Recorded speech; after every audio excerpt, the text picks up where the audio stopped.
안녕하세요.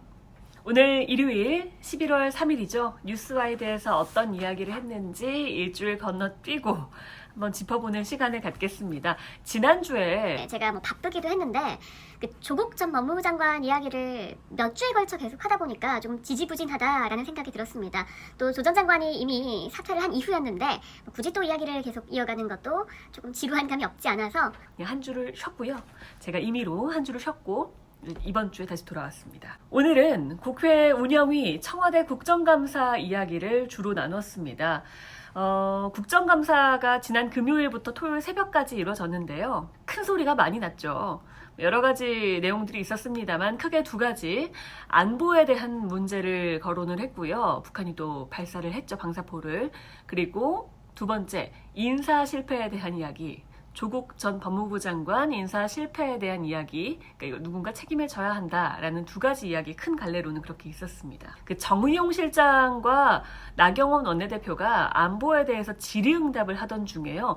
강기정 정무수석이 갑자기 큰 소리로 화를 내면서 논란이 좀 됐습니다.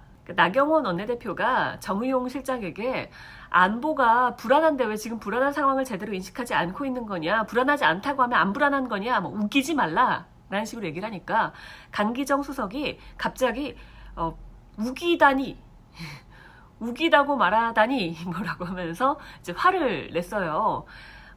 그 직전에는 강기정 수석이 다른 내용 때문에 이렇게 입 가리고 이렇게 웃는 모습이 좀 포착이 되기도 했거든요. 근데 아무튼 웃다가 갑자기 화를 내는 내용이 나왔습니다.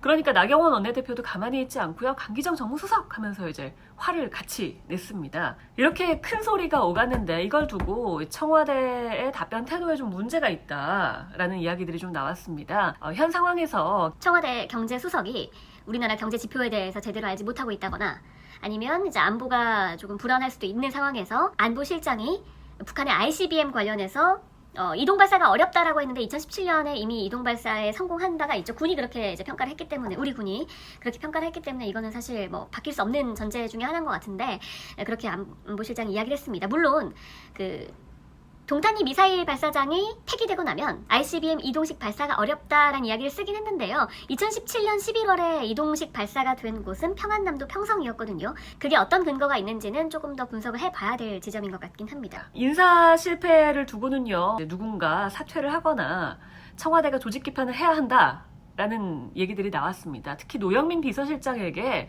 조금 퇴진해야 하는 거 아니냐라는 요구들이 나왔는데요. 오신환 바른미래당 원내대표 같은 경우에는 박근혜 정권 때는 윤창중 사건 때문에 바로 비서실장이 사퇴했었다라고 비교를 하면서 그 얘기를 꺼내기도 했습니다.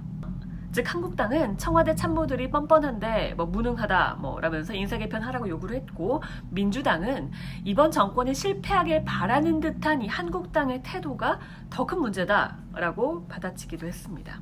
어느 쪽도 성숙하지 못한 태도라고 볼 수 있겠죠. 14시간 정도 걸렸던 운영위의 청와대 국감이었습니다. 오는 7일에는 청와대 예산안 관련해서 운영위 전체 회의가 잡혀있다고 하는데 여기서는 어떻게 진행이 될지도 한번 지켜봐야 될 것 같습니다. 요즘요, 민주당과 한국당 대표들 모두 리더십에 대한 의문들이 제기되고 있습니다. 한국당 황교안 대표 같은 경우에는요, 그 리더십 문제가 자꾸 언급이 되는 게 좀 기분이 나빴던 것 같아요.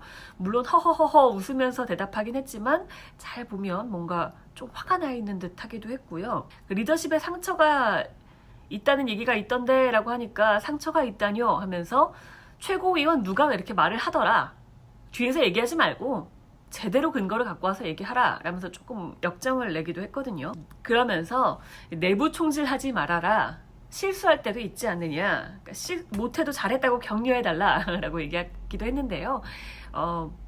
공개적으로 비판하는 사람도 있습니다. 바로 한국당 홍준표 전 대표입니다. 홍준표 전 대표는요, 유튜브에서 색소폰 불면서 등장한 황 대표 얘기를 하면서 색소폰은 총선 승리하고 나서 불어라 라고 이야기를 했습니다. 한마디로 내용을 요약하자면 당의 인식을 좀 바꿔야 된다, 변화와 혁신 없이는 총선 이대로 절대 못한다 라는 건데요. 이번 주 후반에 2차 인재 영입을 발표를 한다고 하던데 여기에는 변화와 혁신이 담겨 있을지, 이번 1차 영입에서는 사실 변화와 혁신이 없었다라는 평가가 좀 많습니다. 2차 발표에는 그런 인사들이 있을지 기대를 좀 해봐야 될 것 같습니다. 장제원 의원 같은 경우에도 영입 인사에 대해서 한마디 했습니다. 시작부터 삐걱한 건 뼈아픈 실책이다 라고 했죠. 이자스민 전 의원이 한국당을 탈당해서 소수자 문제에 좀 더 중점을 두는 정의당으로 갔습니다. 8명의 인재 영입 발표를 했지만 1명의 전 의원이 빠져나간 것, 이게 굉장히 큰 화제를 끌기도 했습니다. 거기에는 분명히 응당한 이유가 있겠죠. 황교안 체제로 총선을 이끌 수 있겠느냐라는 의문이 나오는 것과 동시에 민주당은 이해찬 대표 체제로 총선 이길 수 있겠느냐 라는 의문들이 나오고 있습니다. 이해찬 민주당 대표 같은 경우에는 이번에 조국 사태를 겪으면서 조금 리더십에 상처가 났다라는 분석들이 이어졌습니다. 그러면서 지도부 퇴진 이야기까지 나오는 상황이었는데요. 70만 명의 당원들 중에 2,000명이라는 소수가 낸 의견일 뿐이다 라고 이해찬 대표가 이야기를 하자 많은 사람들이 좀 화가 났던 모양입니다. 2,000명, 그걸 숫자로 볼 일이 아니다. 그리고 2명의 의원들이 이번에 불출마 선언을 했잖아요. 그것도 2명이라는 숫자로만 볼 게 아니다. 2,000명과 2명이 의미하는 바를 잘 봐야 한다라는 지적이 이어졌습니다. 특히 70만 명 중에 2,000명, 이게 문제가 아니라 70만 명 중에 중도층의 의견을 잘 살펴야겠죠. 이런 부분들을 놓치고 있는 게 아닌가라는 이해찬 대표에 대한 비판이 좀 있었습니다. 그럼 이제 민주당은 어떻게 해야 하는가? 이해찬 대표가 퇴진까지는 안 한다 치더라도 한 발 물러나야 한다라는 의견이 있었습니다.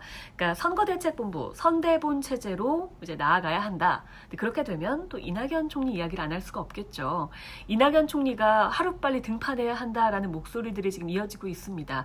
이 지지율로 봐도 이낙연 총리가 조금 더 격차를 벌리면서 굳히는 분위기가 되고 있거든요. 하지만 이낙연 총리가 일찍 등판하는 것도 또 청와대로선 부담입니다. 이번 정권으로선 좀 부담이 될 수 있습니다. 왜냐하면 이낙연 총리가 나오고 나면 또 다음 총리를 인선을 해야 하고 또 청문회를 해야 하잖아요. 그렇기 때문에 이낙연 총리를 얼른 빼서 빨리 당을 위해 써야 한다라고 하지만 그것도 참 쉽지 않은 문제인 것 같고요. 이낙연 총리가 이번 총선에서 어떤 역할을 하게 될지에 대해서는 비례대표로 나올 것이다, 지역구로 나와야 된다, 항상 호남에서 했기 때문에 이번엔 종로로 나와야 된다, 그러면 정세균 전 의장은 어떡하냐, 여러 가지 얘기들이 나오고 있는데요. 어떻게 될지는 좀 더 두고 봐야 될 것 같습니다. 오늘 일요일 뉴스와에 대해서 한 이야기들 하나하나 짚어드렸습니다. 다음 주에 뵙겠습니다. 안녕히 계세요.